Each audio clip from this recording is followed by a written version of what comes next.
वंदे मातरम। बिहार झारखंड की बात में स्वागत है आपका। मैं हूं आपके साथ काजल ठाकुर। मुख्यमंत्री हेमंत सोरेन ने बासुकीनाथ से दुमका को जोड़ने वाली सड़क को 4 लेन में परिवर्तित करने का आग्रह केंद्रीय पथ परिवहन मंत्री नितिन गडकरी से किया है। उन्होंने डुमरी से देवघर तक सड़क को भी 4 लेन में तब्दील करने के लिए पत्र लिखा है। राज्य में सड़कों की सुदृढ़ व्यवस्था को लेकर पथ परिवहन मंत्री से मिलने वाली मदद का भी जिक्र पत्र में किया गया। उन्होंने कहा कि जुलाई और अगस्त महीने में 1 महीने तक देवघर में सरकार श्रावणी मेले का आयोजन करती है। यहां पर देश भर के शिव भक्त जलाभिषेक करने के लिए आते हैं। पिछले 2 वर्षों से श्रावणी मेले का आयोजन कोरोना को लेकर नहीं किया गया था। इस बार सरकार मेले का आयोजन करने जा रही है। ऐसी स्थिति में सड़कों की हालत में सुधार लाने के लिए बहुत कम समय बचा है, इसलिए देवघर को जोड़ने वाली सड़क को सुधारने में केंद्र सरकार मदद करे। देवघर से दुमका के बासुकीनाथ मंदिर तक की 40 किलोमीटर तक की दूरी है। ये सड़क काफी जर्जर है।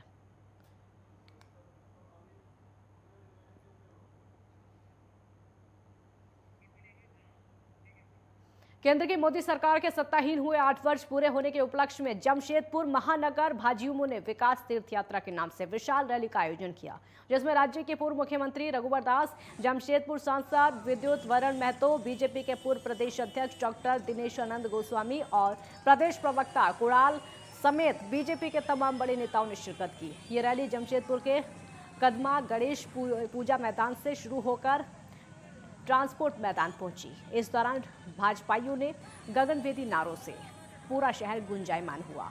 मौके पर मौजूद पूर्व मुख्यमंत्री रघुवर दास ने पीएम मोदी के नेतृत्व वाली केंद्र सरकार के देश हित में किए जा रहे कार्यों की सराहना की। लोकप्रिय प्रधानमंत्री आदरणीय मोदी जी ने 8 वर्ष में जो ऐतिहासिक काम किए हैं, जिन्होंने भारत का मान सम्मान गौरव पूरी दुनिया में बढ़ाने का काम किया, इसके साथ साथ 8 वर्ष को शासन में जो सुशासन, विकास और गरीब कल्याण की जो यात्रा हुई है, उस यात्रा को आज महानगर भारतीय जनता युवा मोर्चा के कार्यकर्ताओं के द्वारा जो गरीब कल्याण योजना हो, चाहे वो महिला हो, चाहे युवा हो, चाहे किसान हो, चाहे अन्य समाज के वर्गों का जो सशक्तिकरण का काम हुआ, आज युवा मोर्चा के कार्यकर्ताओं जन जागरण के माध्यम से जनता तक पहुंचाने का ये यात्रा है। राज्य का सबसे महत्वपूर्ण विभाग खनन विभाग है। हाल ही में राज्य के निलंबित खान सचिव पूजा सिंघल, उनके अकाउंटेंट और रिश्तेदारों के घर से ईडी ने करोड़ों नकदी समेत अकुत संपत्ति का खुलासा किया है, जिस पर जांच चल रही है। राज्य का सबसे महत्वपूर्ण विभाग और सबसे ज्यादा राजस्व देने वाले खनन विभाग का कार्यालय भी खास होना चाहिए, लेकिन आपको ये जानकर हैरानी होगी कि राज्य में एक ऐसा जिला भी है जहां के सबसे महत्वपूर्ण विभाग और सबसे ज्यादा राजस्व देने वाले विभाग का अपना भवन भी नहीं है। भवन अगर है भी तो वो खंडर में तब्दील हो चुका है, जहां अधिकारी तो बैठते ही नहीं हैं। कर्मचारी नौकरी के नाम पर खाना पूर्ति करने के लिए जरूर आते हैं, लेकिन उनकी जान हमेशा जोखिम में लटकी रहती है। हम बात कर रहे हैं सरायकेला खरसावां जिला खनन विभाग की, जहां पर जिस तरीके की तस्वीरें आप देख रहे हैं, ये वहीं की तस्वीरें हैं। जरा इन तस्वीरों को आप गौर से देख लीजिए। हालांकि यहाँ के अधिकारी भी ईडी की जांच के दायरे में हैं और इन पर विभागीय जांच भी चल रही है। हैरान करने वाली बात यह है कि अब तक इस कार्यालय को एक भवन भी नसीब नहीं हुआ है। यहाँ काम करने वाले एक कर्मचारी बलराम महतो ने बताया कि यह कार्यालय पहले मैसो ऑफिस था। साल 2008 में इसको खनन विभाग को हस्तांतरित किया गया। तब से लेकर आज तक विभाग इसी कार्यालय से संचालित हो रहा है। हम लोग जो बड़ा मैंने दुर्घटनाग्रस्त होने लायक में काम कर रहे हैं, हम लोग को आवंटित नहीं हो रहा है। ये बिल्डिंग पहले मेसो ऑफिस चलता था, और जब ऑफिस शिफ्ट हुआ 2008 में, उस समय से यही चल रहा है काम। बहुत रिपेयरिंग भी हम लोग करवाए हैं, लेकिन स्थिति बहुत नाजुक है। हाँ, गिर रहा है। डर तो कभी देख रहे हैं ना, वैसा है तो कभी भी गिर सकता है किसी के ऊपर में। हाँ, किसी का भी माथा में गिर सकता है। हेलमेट पहन के हम लोग को तो बैठना पड़ेगा। स्थिति बहुत नाजुक है। हम लोग के लिए कहीं दूसरा बिल्डिंग शिफ्ट होना चाहिए, या तो सरकार इसको तोड़ ताड़ के अपना बनाए। गुमला जिला की रहने वाले सुप्रीति कच्छप ने खेलो इंडिया प्रतियोगिता में गोल्ड मेडल हासिल करके न केवल अपने परिवार और गुमला का नाम रोशन किया है, बल्कि पूरे झारखंड को अपनी प्रतिभा से गौरवान्वित करने का काम किया है, जिसको लेकर उसके पूरे परिवार में खुशी का माहौल है। वहीं सुप्रीति की मां से मिलकर उन्हें बधाई देने के लिए जिले के प्रशासनिक अधिकारी पहुंचे, जिन्होंने कहा कि सुप्रीति की प्रतिभा अन्य लोगों के लिए प्रेरणा का स्रोत है।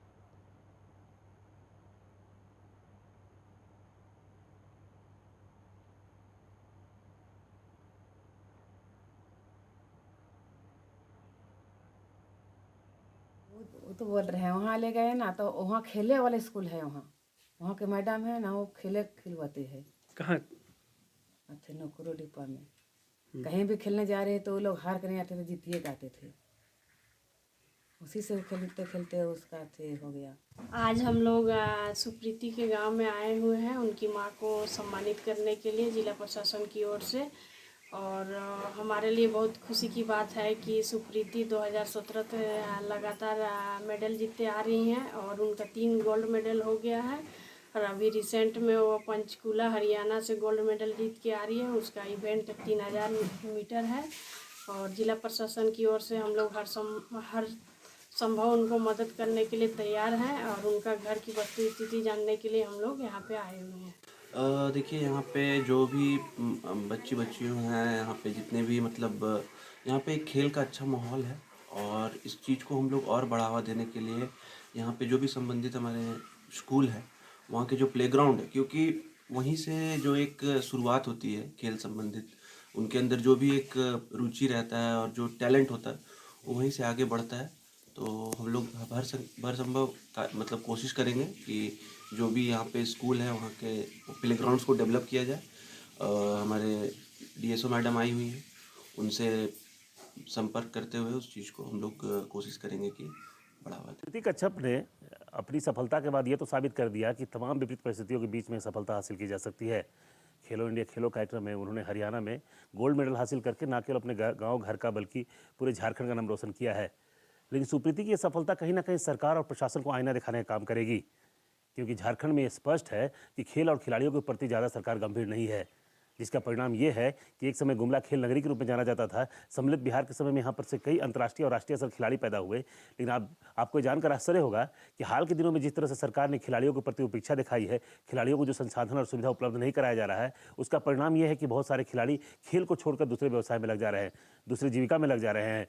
ऐसे में सुप्रीति की सफलता के बाद प्रशासनिक पदाधिकारियों ने जाकर उसे गुलदस्ता देकर और सम्मानित तो किया है उसके परिवार को, लेकिन निश्चित रूप से प्रशासन और सरकार को ये सोचने की आवश्यकता है कि सुप्रीति जैसे कई खिलाड़ी आज भी हैं जो दूर दराज के ग्रामीण क्षेत्रों में अपनी प्रतिभा को लेकर आगे बढ़ना चाहती है, लेकिन शायद उन्हें संसाधन और सुविधा के अभाव में वो आगे नहीं बढ़ पाती हैं। नेटवर्क 10 के लिए गुमला से सुशील कुमार सिंह। हजारीबाग जिले में अवैध खनन पर जिला प्रशासन ने बुलडोजर चलाया और उपायुक्त नैन्सी सहाय और पुलिस अधीक्षक चौथे मनोज रतन के नेतृत्व में लगभग 200 पुलिस बल के साथ में 100 से ज्यादा अवैध क्रशर को ध्वस्त किया। ये कार्रवाई शुक्रवार की सुबह से शुरू हो गई थी। अवैध क्रशर पर बुलडोजर चलने से पत्थर व्यवसायियों में हड़कंप मचा है और आनन फानन में अपने आका और नेताओं को फोन करने लगे, जिससे बीच बचाव में बड़का गांव विधायक अंबा प्रसाद भी कूद पड़े। फिलहाल ध्वस्त किए गए क्रशर के सभी सामानों को जिला प्रशासन ने जब्त करके अपने कब्जे में ले लिया है, जिसमें कि पत्थर तोड़ने की मशीन, हाइवा जेसीबी मशीन और उसके साथ साथ में लोडर, जनरेटर और अन्य तरह के आधुनिक पत्थर तोड़ने के यंत्र शामिल हैं। ये कार्रवाई जो है जिला प्रशासन, खनन विभाग, वन विभाग और पुलिस विभाग ने संयुक्त रूप से की है।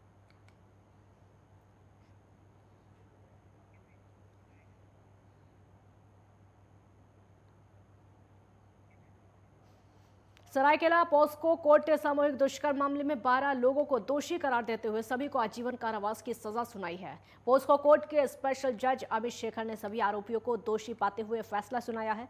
आपको बता दें कि ये मामला 28 अगस्त 2019 का है। मामले में पीड़िता की ओर से 31 गवाहों ने अपनी गवाही दी थी। आरोपियों को 10,000 रुपए का अर्थदंड भी लगाया गया है। जुर्माना अदा नहीं करने की सूरत में 1 साल अतिरिक्त साधारण कारावास की सजा सुनाई गई है।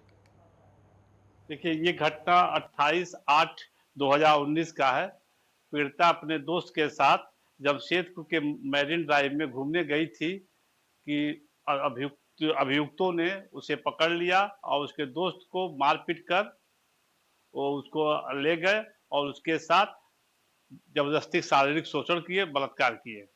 सजा के बिंदु पर आज था। सजा के बिंदु पर सभी अभियुक्तों को 376 डी और पोस्को के 6 में, चूंकि दोनों में एक सजा देना था, पोस्को के सेक्शन 6 में सभी अभियुक्तों को अंतिम सांस तक आजीवन कारावास और 20,000 का जुर्माना, तो जुर्माना नहीं देने पर 2 साल का सधा कारावास की सजा सुनाई गई। लोहरदगा में डायन बिसाही का आरोप लगाकर गांव की पंचायत ने 55 साल के विधवा महिला को पीट कर मार डाला।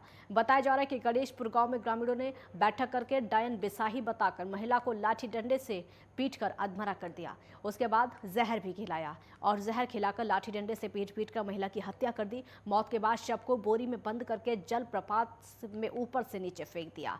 सेरा थाना पुलिस और मुख्यालय डीएसपी मौके पर पहुंचे और शव को कब्जे में लिया। साथ ही 30 से ज्यादा लोगों से मामले में पूछताछ चल रही है। गांव लोग मीटिंग किया गांव में और ये लोग बैठक करके मेरा माँ को डायन बिसाही कह के लाठी ने मारने शुरू किया 10-11 बजे से 10-11 बजे से कभी कभी मारते मारते 4 बजा दिया था। हम लोग मनाते थे लेकिन मानता नहीं था। हम लोग कम अभी थे, वो लोग को ज़्यादा था। हम लोग को धीरे जाने ही भी नहीं देता था। साहिबगंज बोरियो मुख्य सड़क पर बड़ा लोहंडा के पास में सड़क पार करने के दौरान तेज रफ्तार ट्रक ने महिला को टक्कर मार दी, जिससे महिला की घटनास्थल पर ही मौत हो गई। घटना के बाद आक्रोशित ग्रामीणों ने मेन रोड को जाम लगा दिया और घटना जीरवावाड़ी थाना क्षेत्र की बताई जा रही है। पुलिस मौके पर पहुंची, मामले की जांच शुरू कर दी है। ग्रामीणों ने बताया कि रेलवे माल गोदाम से चावल लोड करके ट्रक लोहंडा स्थित एफसीआई गोदाम जा रहा था, तब यह हादसा हुआ। हादसे के बाद ट्रक को लोगों ने पकड़ लिया। आक्रोशित ग्रामीणों ने ट्रक चालक को मौके पर दबोच लिया। हालांकि खलासी मौका देखकर फरार हो गया। लोगों ने चालक की जमकर धुनाई कर दी। सूचना पाकर पुलिस निरीक्षक शशि भूषण चौधरी और जिरवावाड़ी ओपी प्रभारी सुनील कुमार तुरंत मौके पर पहुंचे और लोगों को समझाया, मामले को शांत कराया। एक ब्रेक ले, यहाँ पर रुकेंगे, जल्द लौटेंगे।